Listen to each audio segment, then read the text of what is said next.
Student, तो आज हम लोग centre of mass of composite body का कुछ क्वेश्चन प्रैक्टिस करने वाले हैं।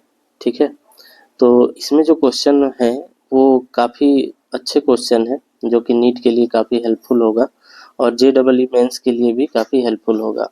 ठीक है, तो इस क्वेश्चन को पहले आप लोग ट्राई कर लेंगे खुद से, उसके बाद आप आंसर करेंगे। ठीक है, तो स्टार्ट करने से पहले आप लोग कॉपी पेन लेके बैठ जाएंगे।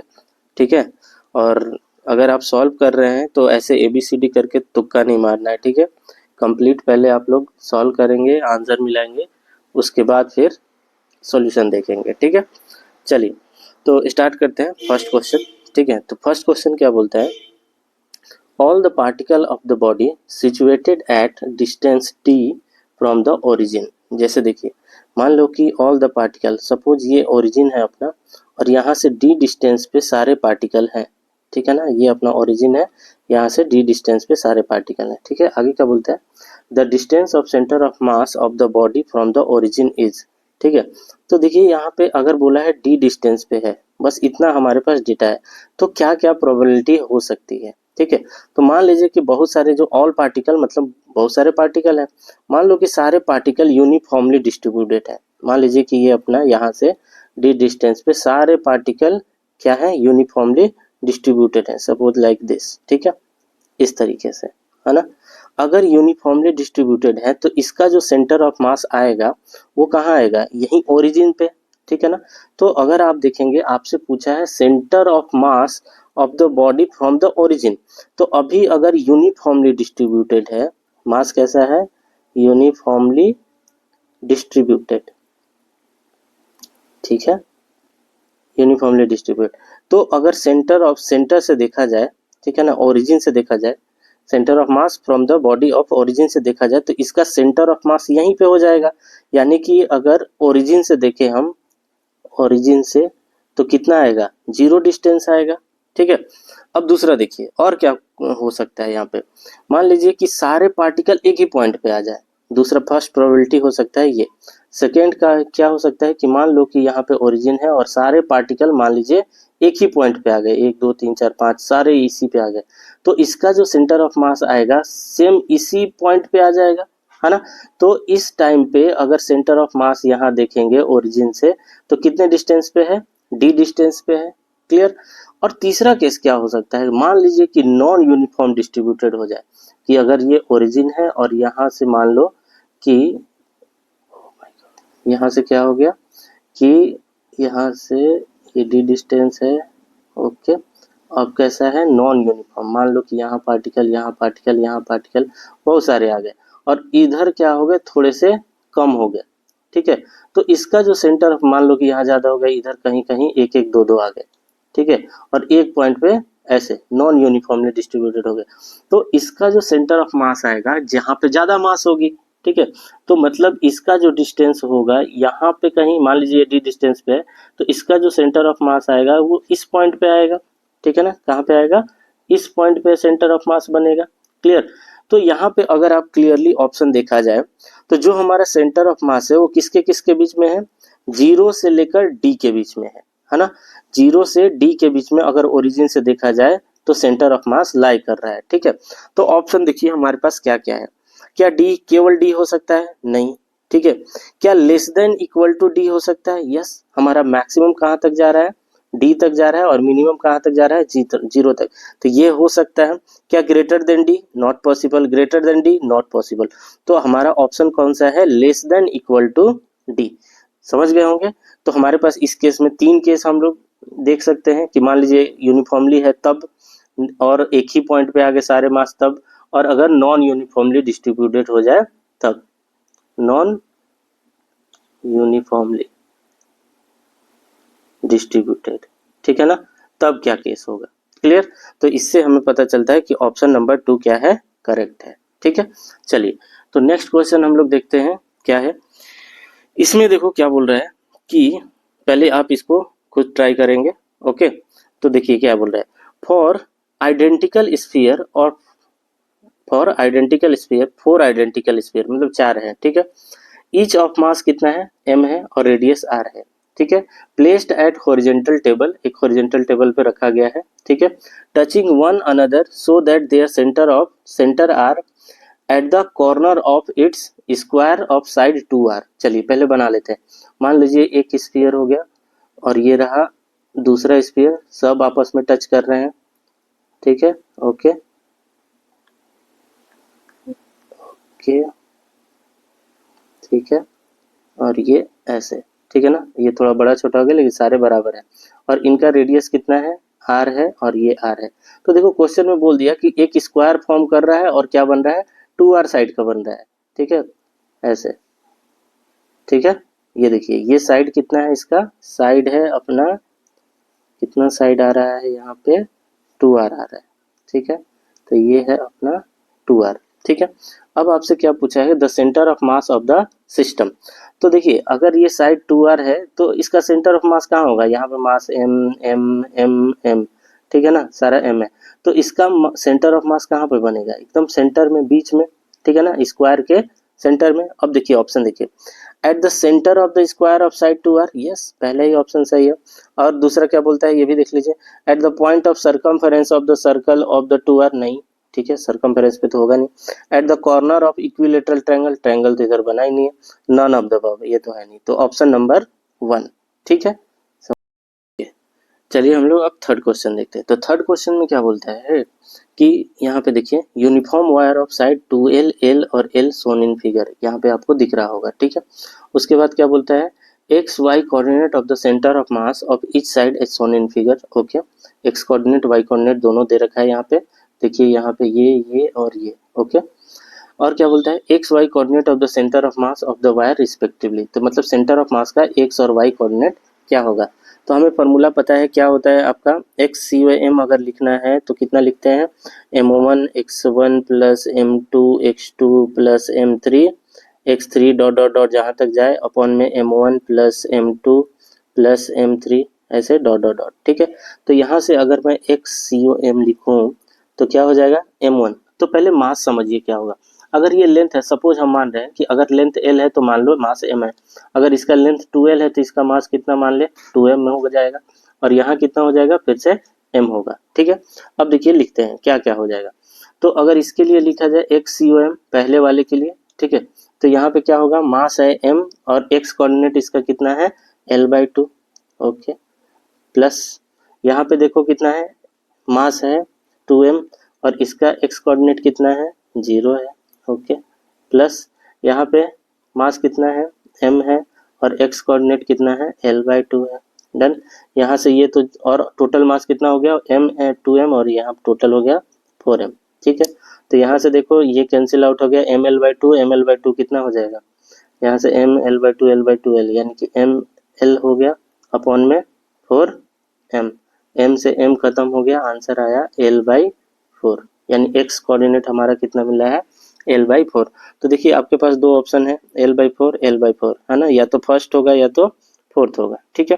अब y कोऑर्डिनेट निकाल लीजिए, y सी ओ एम यहाँ से, तो कितना हो जाएगा, m पहले वाले के लिए, इसका कितना है, 0 है लेंथ, कोऑर्डिनेट 0 है, प्लस यहाँ से देखिए ये वाले का मास कितना है, 2m है, और ये कितना है, l है, ठीक है।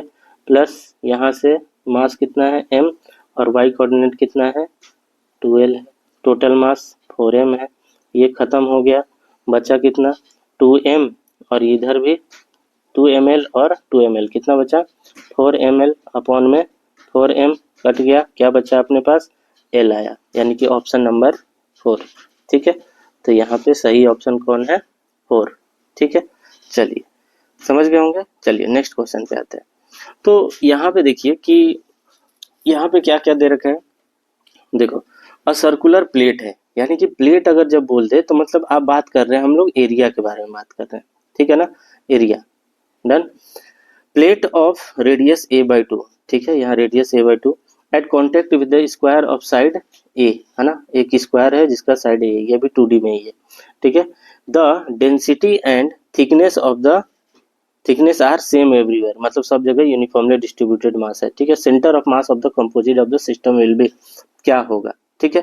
तो यहाँ से देखो क्या है, पहला ऑप्शन क्या बोलता है, इनसाइड द सर्कुलर, क्या इसके अंदर होगा, फिर क्या बोला इनसाइड द स्क्वायर होगा, कि फिर eight the point of contact यहाँ होगा कहीं, या फिर आप बोल रहे हैं आउटसाइड द सिस्टम कहीं बाहर, बाहर तो पॉसिबल ही नहीं है, या तो इसके अंदर होगा, इसके अंदर, या फिर यहाँ होगा। ठीक है, चलिए कोशिश निकालने की कोशिश करते हैं। तो यहाँ पे आपको अगर जब एरिया दिया रहे तो आप क्या निकालोगे, एरिया सेंटर ऑफ मास। ठीक है ना, तो एरिया ऑफ सेंटर ऑफ मास क्या बोलता था कि RCOM क्या होता है, यहाँ से हम लिख सकते हैं A1R1 प्लस A2R2 अपॉन में A1 प्लस A2। इस तरीके से हम एरिया सेंटर ऑफ मास निकालते हैं। अगर ऐसा कुछ दिए, अगर मान लो अगर सेम दोनों रहता, अगर मान लो स्क्वायर स्क्वायर रहता, या फिर डिस्क वगैरह रहता, सर्कुलर प्लेट दोनों रहता, तब आराम से आप दोनों का सेंटर मान के बीच में निकाल देते, लेकिन यहाँ अलग अलग है, इसलिए मुझे एरिया सेंटर ऑफ मास से निकालना पड़ेगा इसको। ठीक है, तो चलिए RCOM यहाँ से निकालते हैं पहले का। ठीक है, तो पहले का देखो एरिया, एरिया क्या है यहाँ पे, ये आपके पास क्या है, डिस्क है, तो डिस्क का एरिया क्या होता है पाई आर स्क्वायर, मतलब डिस्क कहने का मतलब सर्कुलर प्लेट है, तो सर्कुलर प्लेट का एरिया क्या होगा, मान लो इसको A1 बोल देता हूँ, A1, तो एरिया हो जाएगा पाई आर स्क्वायर। ठीक है, तो यहाँ पाई आर की वैल्यू कितनी है, A/2 का होल स्क्वायर, तो यहाँ से हो जाएगा पाई A² 4। तो ये मिल गया पहले का एरिया। दूसरे का एरिया कितना हो जाएगा, डिस्क है तो वो प्लेट है, मतलब कि स्क्वायर प्लेट है, तो कितना हो जाएगा A², दोनों का साइड। ठीक है, यहाँ पे हो गया A1 A2। ठीक है, और उसके बाद हमें A1/A2 करना है, तो वो तो हो जाएगा। ठीक है, तो चलो स्टार्ट करते हैं। तो A1 कितना हो जाएगा यहाँ से, अगर मान लेते हैं कि ये अपना 0,0 है। ठीक है, ओके, और यहाँ से अगर मान लेते हैं कि अगर यहाँ से डिस्टेंस आपका A है, तो ये वाला ये A/2 है, तो यहाँ से भी कितना हो जाएगा, A/2 हो जाएगा। तो ये कोऑर्डिनेट अगर आप देखो ध्यान से, तो A,0 है। डन ना, चलिए अब लिखते हैं, यहाँ से दोनों का कोऑर्डिनेट मिल गया मुझे, यानी R1 R2 की वैल्यू मिल गई। अब चलो लिखते हैं, तो पहला एरिया क्या बोल रहा है, ये है अपना A1, यानी कि पाई A² 4 इंटू क्या हो जाएगा, यहाँ से x कोऑर्डिनेट कितना है 0 है, प्लस दूसरे का एरिया कितना है A² है, और इसका x कोऑर्डिनेट कितना है अपने पास इंटू A, ये हो गया, अपॉन में क्या A1 प्लस A2, यानी कि पाई A² 4 अब प्लस A², प्लस कितना A², ये मिल गया। अब इसको जरा सॉल्व करिए, ये तो खत्म हो गया, 0 मल्टीप्लाई हुआ, ऊपर में क्या आया AQ आया, नीचे कितना हो जाएगा जरा देखो, 4 LCM ले लोगे तो 4A² और इधर प्लस 4A²। डन, यहाँ से देखो क्या कॉमन आ सकता है, यहाँ से मैं A² कॉमन ले सकता हूँ, तो ये तो AQ था, यहाँ से A² कॉमन, ये 4 ऊपर चला जाएगा। ठीक है, और यहाँ क्या बच जाएगा आपके पास पाई प्लस 4। ठीक है, तो अगर यहाँ से देखोगे तो ये कैंसिल आउट हो जाएगा, तो बचेगा क्या अपने पास यहाँ बचेगा कितना 4A पाई प्लस 4। अब पाई की वैल्यू कितनी होती है 3.14, अब प्लस 4, तो यहाँ से कितना हो जाएगा 4A और यहाँ 7.14। अब जरा देखो तो इसकी जो वैल्यू आएगी 4/7, यानी कि अगर 4/8 होता तो 1/2, यानी कि आधे आधे पे होता बीच में, लेकिन डिनोमिनेटर छोटा है मतलब कि नोमिनेटर बड़ा हो जाएगा, मतलब कि ये जो है वो मूव करके किधर चला जाएगा, ये मूव करके चला जाएगा इस स्क्वायर प्लेट में, मतलब अगर बराबर होता तो यहाँ होता, लेकिन ये चला जाएगा इसके अंदर। क्यों चला जाएगा, देखिए क्योंकि 4A/7.14 ग्रेटर है किससे A/2 से, बात समझ में आया। अगर ये ज्यादा है इससे तो किसके अंदर चला जाएगा, यहाँ से, क्योंकि हमारा ओरिजिन कौन है ये है, तो यहाँ से यहाँ पहुंच जाएगा। ठीक है, तो मतलब कि स्क्वायर प्लेट के अंदर चला गया। ठीक है, तो अब ऑप्शन देख लीजिए, ऑप्शन है अपने पास inside the circular, no, inside the square plate, yes. ठीक है, at the point of contact नहीं है, आउटसाइड द सिस्टम नहीं है, तो option number 3, option number 2, sorry, option number 2। चलिए नेक्स्ट करते हैं। अब देखो यहाँ पे क्या है, यहाँ बोलता है कि 2 semi circular ring of linear density lambda and 3 lambda of radius R joined in a complete ring, यानी कि एक सेमी सर्कुलर बना मिल के एक रिंग फॉर्म कर रहा है। ठीक है, चलो जरा बना के देखते हैं। मान लीजिए कि ये सेमी सर्कुलर है एक साइड, ठीक है, तो अच्छे से बनाते हैं। ठीक है, यहाँ सेमी सर्कुलर, एक और सेमी सर्कुलर बन रहा है, पहले गोल बना लेते हैं, आधा आधा डिवाइड कर देंगे। देखो ये मान लीजिए कि ऐसे है, ये सेमी सर्कुलर जिसके डेंसिटी लैम्डा है और इसका कितना है 3 लैम्डा है। ओके, और क्या बना रहे हैं, रेडियस आर, इसका जो रेडियस है मान लो कितना है आर है। डन, ये centre is joint of the complete ring, ring बना दिए कुल मिला के। ठीक है, अब मान लेते हैं कि ये अपना सेंटर है 0,0। ठीक है, अब the distance of the centre of mass of complete ring from the geometrical centre. तो अगर इससे पूछा है आपका ज्योमेट्रिकल सेंटर से, मान लो कि ये सेंटर से कितना दूर पे आपका सेंटर ऑफ मास होगा। ठीक है ना, मान लेते हैं ये अपना 0,0 है, तो इससे सेंटर ऑफ मास किधर, इधर लैम्डा है और इधर 3 लैम्डा। तो मान लेते हैं कि लेट, यहाँ लिख लो, let the mass of ring having density,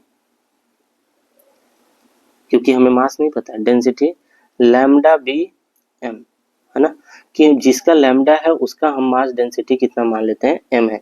mass density lambda को हमने क्या माना, एम। अगर इसका लैम्डा है तो इसको मान लेंगे एम, तो ये कितना हो जाएगा 3 लैम्डा है, तो यहाँ कितना हो जाएगा 3m। ठीक है, अब देखो कि ये दोनों यहाँ से डिवाइडेड है, अलग अलग है, ये अलग है। ठीक है ना, अगर अच्छे से देखा जाए तो ये दोनों अलग अलग है। डन, इसका मास m है और इसका मास 3m है। डन, तो आपको पता है कि जो आपका सेमी सर्कुलर रिंग होता है उसका सेंटर ऑफ मास कितने दूर पे होता है, आप लोग को पता होता है कितना होता है, 2r/पाई पे।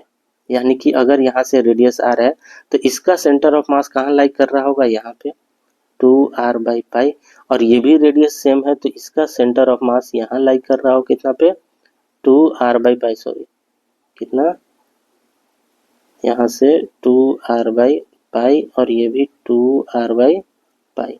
डन, ये यहाँ से यहाँ और ये जा रहा है इधर, समझ गए। इसका सेंटर ऑफ मास यानी COM यहाँ है, इसका COM यहाँ है अलग, और ये अपना ओरिजिन था 0,0।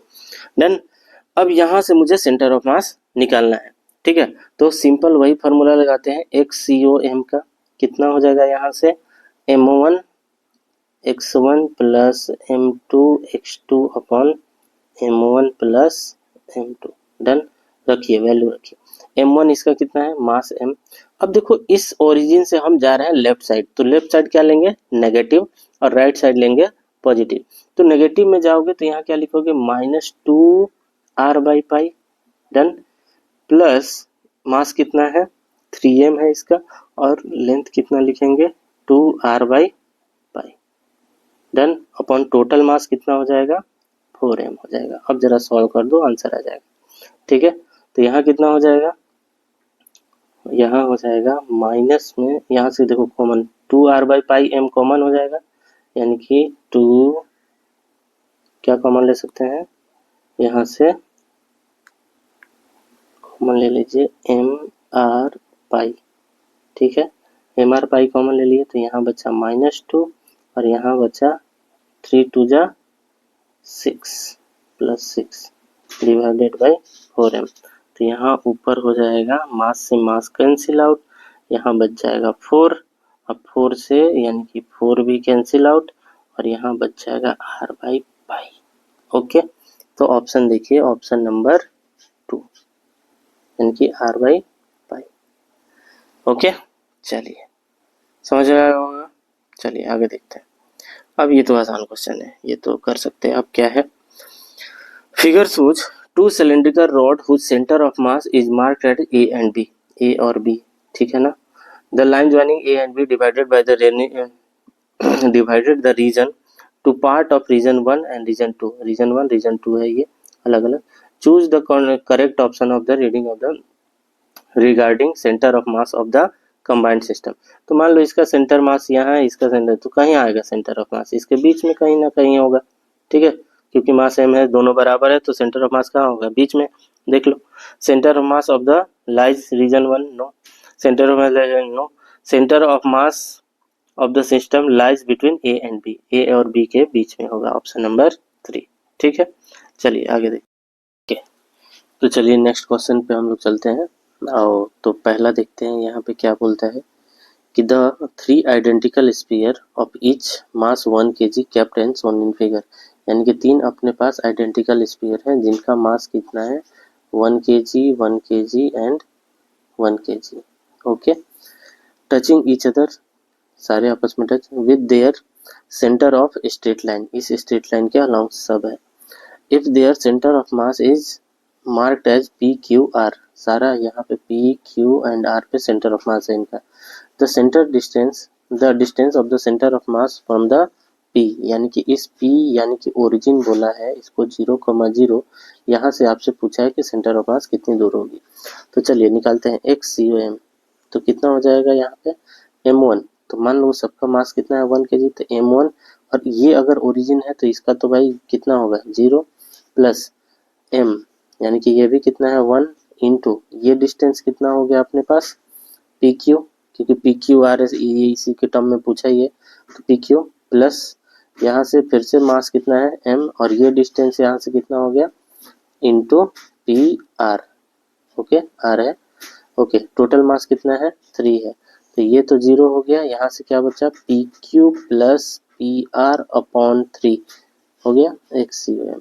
तो ऑप्शन नंबर देख लीजिए कौन सा बना P Q plus P R by 3, यानी ऑप्शन नंबर 3। ओके, चलिए नेक्स्ट क्वेश्चन करते हैं। तो इसमें क्या बोलता है the coordinate of centre of mass of the system shown in figure, तो यहाँ पे देखिए ये कोऑर्डिनेट दे रखा है, तो यहाँ पे देखो सॉलिड स्फीयर, होलो स्फीयर और डिस्क है, लेकिन सारे का मास m दे रखा है और इनका सेंटर ऑफ मास कहाँ है सेंटर में, क्योंकि सारे कैसे हैं आपके यूनिफॉर्मली बॉडी है, तो सारा का सेंटर ऑफ मास कहाँ होगा इनके सेंटर पे। तो डायरेक्ट हम एक्स सी ओ एम और वाई सी ओ एम यहाँ से निकाल सकते हैं कोऑर्डिनेट के थ्रू। तो यहाँ से देखो एक्स सी ओ एम जब निकालेंगे तो क्या लिखेंगे, यहाँ पे देखिए m1 into 0, m1 x1 m2, यानी कि ये भी m है, ठीक है, इसको तो m ही है, इसको कुछ करने की जरूरत नहीं है। चलो, यानी कि m into 0 plus m into A, ठीक है, और दूसरा m इंटू 0, ओके, अपॉन में कितना 3m, तो यहाँ से तो ये दोनों तो खत्म हो गया 3a बाई 3m, 3 से 3 3 सॉरी कितना हो गया यहाँ से एक्स सी ओ एम कितना हो जाएगा m into 0 plus m into A plus m into 0 upon 3m, तो ये खत्म बचा कितना m a by 3m, m से m खत्म या i बाई 3, और यहाँ से y सी ओ एम जो आ जाएगा वही m इंटू वाई, यहाँ कितना है 0 प्लस m इंटू 0, यहाँ पे भी 0, और यहाँ m into A by 3m, तो यहाँ से ये भी कितना आ जाएगा उतना ही, m से m खत्म तो a बाई 3, तो दोनों कितना आ रहा है a बाई 3 a बाई 3, तो ऑप्शन नंबर 3। ओके, चलिए यहाँ से देखिए find the coordinate of the centre of mass, 9th number कितना है ऑफ द क्या है स्फीयर एंड होलो कोन। तो यहाँ से पहले हम कोऑर्डिनेट बनाते हैं, और आपको पता होगा कि जो आपका ये है होलो कोन है इनका सेंटर ऑफ मास कहाँ लाई करता है h बाई 3 पे, तो h बाई 3 यानी टोटल हाइट कितना है 3 बाई 3, यानी कि 1 है ना, यानी कि 1 मीटर पे सेंटर ऑफ मास लाई कर रहा है। तो पहले देख लेते हैं कोऑर्डिनेट बना लेते हैं। तो यहाँ मान लीजिए कि ये 0,0 है, तो इसका कोन का सेंटर ऑफ मास कितना है 1 पे, यानी कि ये जो टोटल मास m है वो कहाँ है 1,0 पे, और टोटल यहाँ से देखिए ये कितना हो जाएगा, टोटल कितना है और ये कितना हो जाएगा यहाँ से 4 हो जाएगा, तो दूसरा मास जो है वो कितना हो जाएगा, अच्छा y कोऑर्डिनेट हम लोग लिख रहे हैं ना, तो कितना होगा 0,1, और ये हो जाएगा यहाँ से ये हो जाएगा 0,4, यहाँ पे अपना मास है, ठीक है। ओके, तो यहाँ से जो वाई सी ओ एम आ जाएगा अपना, तो कितना हो जाएगा m1 y1 कितना है 1, ठीक है, और प्लस और m1 की वैल्यू तो m ही है, ठीक है, और m into 4 by total mass कितना हो जाएगा 2m, तो यहाँ से कितना हो जाएगा 4 और 1 5 m बाई 2m, तो तो यहाँ कैंसिल आउट 5/2। तो वाई सी यू एम कितना हो गया 5/2, यानी ऑप्शन नंबर मुझे 2 दिखाई दे रहा है। और वाई एक्स सी ओ एम तो कितना हो जाएगा अपना एक्स सी ओ एम, तो इधर देखो कितना होगा 0 ही है, तो 0, तो कोऑर्डिनेट लिखेंगे 0,5/2, तो हो गया अपना 0,5/2। डन। तो इस तरीके से हम लोग को देखना है, ठीक है। तो आई होप ये सारा आप लोग जो भी क्वेश्चन है हेल्पफुल रहा होगा। तो आप कमेंट करके ज़रूर बताएं कि आपने कितना क्वेश्चन सही करा, ठीक है। चलिए, थैंक यू।